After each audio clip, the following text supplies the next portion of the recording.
Shalom, selamat pagi Bapak Ibu Saudara-saudara sekalian.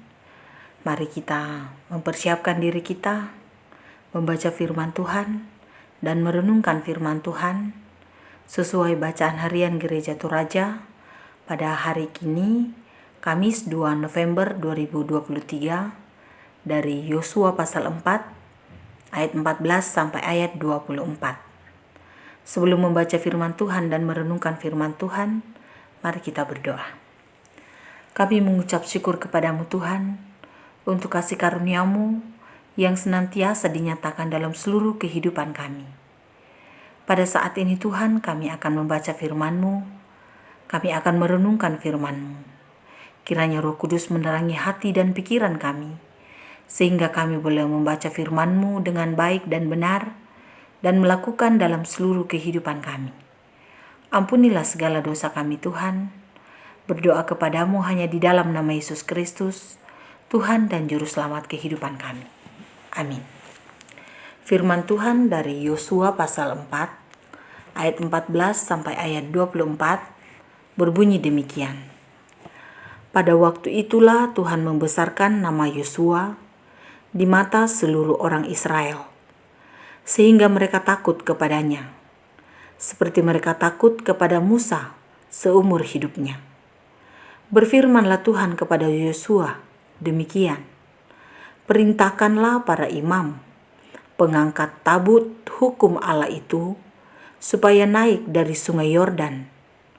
Maka Yosua memerintahkan kepada para imam itu demikian, keluarlah dari sungai Yordan. Ketika para imam pengangkat tabut perjanjian Tuhan itu keluar dari tengah-tengah sungai Yordan, dan baru saja kaki para imam itu dijejakkan di tanah yang kering, maka berbaliklah air sungai Yordan itu ke tempatnya dan mengalir seperti dahulu dengan meluap sepanjang tepinya. Bangsa itu telah keluar dari sungai Yordan pada tanggal 10 bulan pertama, dan mereka berkemah di Gilgal, di batas timur Yeriko. Ke-12 batu yang diambil dari sungai Yordan itu ditegakkan oleh Yosua di Gilgal, dan berkatalah ia kepada orang Israel, demikian, apabila di kemudian hari anak-anakmu bertanya kepada ayahnya, apakah arti batu-batu ini? Maka haruslah kamu beritahukan kepada anak-anakmu begini, Israel telah menyeberangi sungai Yordan ini di tanah yang kering, sebab Tuhan Allahmu telah mengeringkan di depan kamu air sungai Yordan, sampai kamu dapat menyeberang seperti yang telah dilakukan Tuhan Allahmu dengan laut teberau yang telah dikeringkannya di depan kita, sampai kita dapat menyeberang, supaya semua bangsa di bumi tahu bahwa kuat tangan Tuhan, dan supaya mereka selalu takut kepada Tuhan Allahmu. Amin. Firman Tuhan. Bacaan kita ini diberikan tema renungan, memberi yang terbaik. Jika Tuhan sudah berkenan, maka siapakah yang dapat menggugat Tuhan? Atau siapakah yang dapat menghalangi kehendak Tuhan? Sepakat jika dikatakan tidak ada yang bisa menggugat, tidak ada yang bisa menghalangi, karena semua itu adalah otoritas dan hak Tuhan. Dalam hal ini, oleh kuasa Tuhan, Tuhan memberikan nama besar kepada Yosua di seluruh orang Israel. Dan efek dari semua itu, orang Israel takut kepada Yosua, seperti ketika mereka bersama dengan Musa. Mereka sungguh menghormati Musa. Maka demikianlah bangsa Israel menghormati Yosua sebagai hamba Tuhan. Tuhan memberikan yang terbaik bagi Yosua, memberikan nama besar, memberikan kehormatan, memberikan kuasa untuk memimpin bangsa Israel. Dan melalui Yosua dalam kepemimpinannya, Tuhan berfirman kepada bangsa Israel. Di ayat 16, perintahkanlah para imam, pengangkat tabut hukum Allah itu, supaya naik dari sungai Yordan. Dan atas kehendak Tuhan, Yosua memberikan perintah kepada para imam untuk keluar dari sungai Yordan.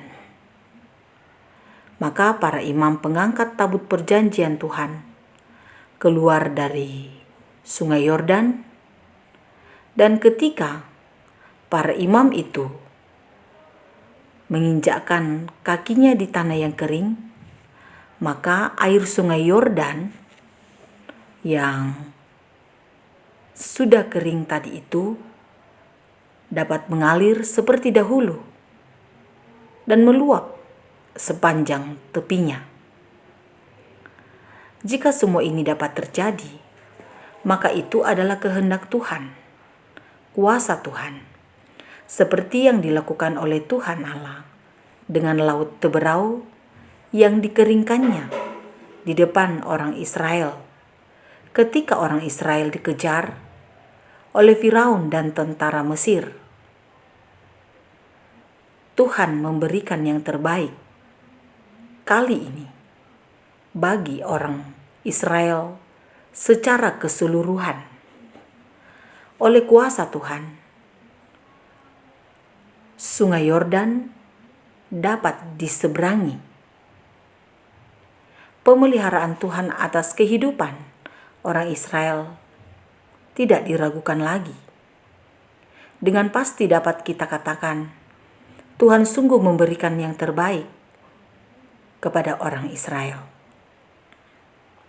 Sehingga apa yang dilakukan Tuhan kepada orang Israel tentu sangat penting untuk diingat, sangat penting untuk selalu dikenang.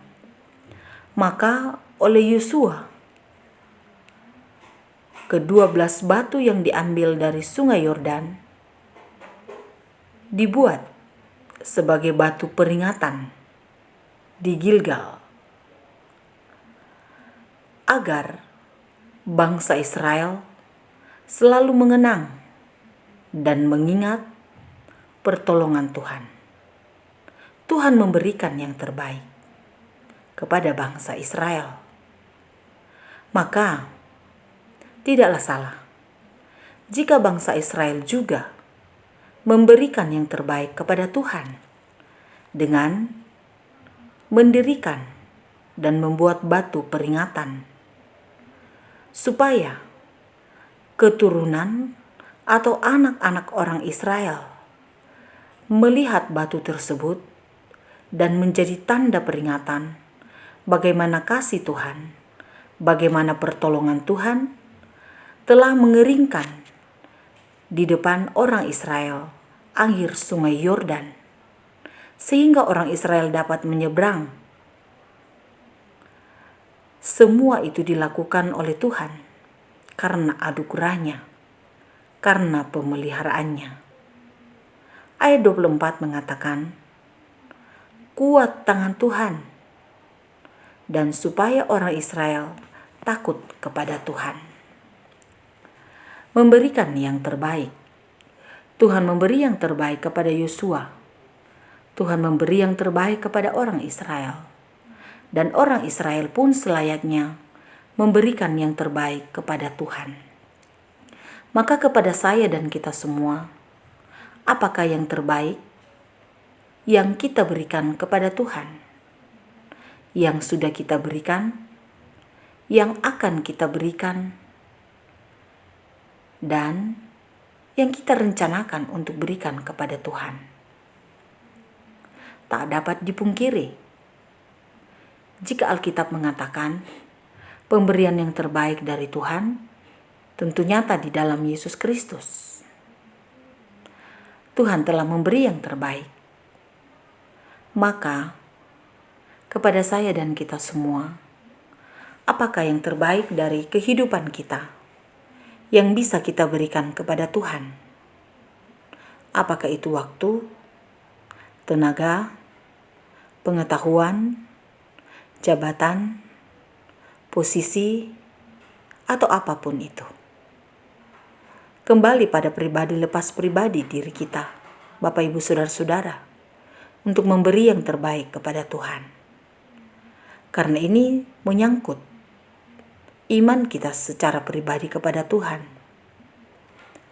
Tak ada pemaksaan, hanya dalam ketulusan dan keikhlasan memberi yang terbaik kepada Tuhan. Mari merenungkan hidup kita masing-masing, Bapak Ibu Saudara-saudara. Apakah yang terbaik dari hidup kita yang bisa kita berikan kepada Tuhan? Atau bisa jadi kita mau menekan sedikit karakter kita, pribadi kita, untuk memberikan yang terbaik kepada Tuhan. Misalnya, saya seorang yang pemarah, maka saya harus memberi yang terbaik kepada Tuhan, menekan sedikit karakter saya sebagai seorang yang pemarah, sehingga saya tidak lagi menjadi seorang yang pemarah, tetapi seorang yang lemah lembut, seorang yang baik, seorang yang sopan dan santun. Apakah yang bisa kita redam dari hidup ini sebagai pemberian yang terbaik kepada Tuhan? Mari menatap diri kita masing-masing, melihat diri kita masing-masing tentang semuanya ini. Kita mengenal diri kita dan Tuhan mengenal siapa kita. Maka jangan menyembunyikan semuanya itu di hadapan Tuhan. Mengakhiri renungan ini, saya mau mengatakan kepada kita semua, mari kita memberikan yang terbaik kepada Tuhan. Mari lakukan segala yang Ia kenan. Muliakanlah Tuhan dengan seluruh kehidupan kita. Amin. Mari kita berdoa.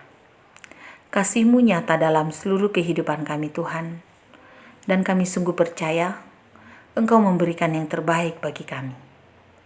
Berkatilah firman-Mu yang sudah kami dengarkan ya Tuhan. Kiranya Roh Kudus menyempurnakan dan kami boleh melakukan dalam seluruh kehidupan kami. Kami sungguh mensyukuri waktu anugerah-Mu bagi kami, di mana kami boleh memulai aktivitas kami, pertama-tama dengan membaca firman-Mu dan merenungkan firman-Mu.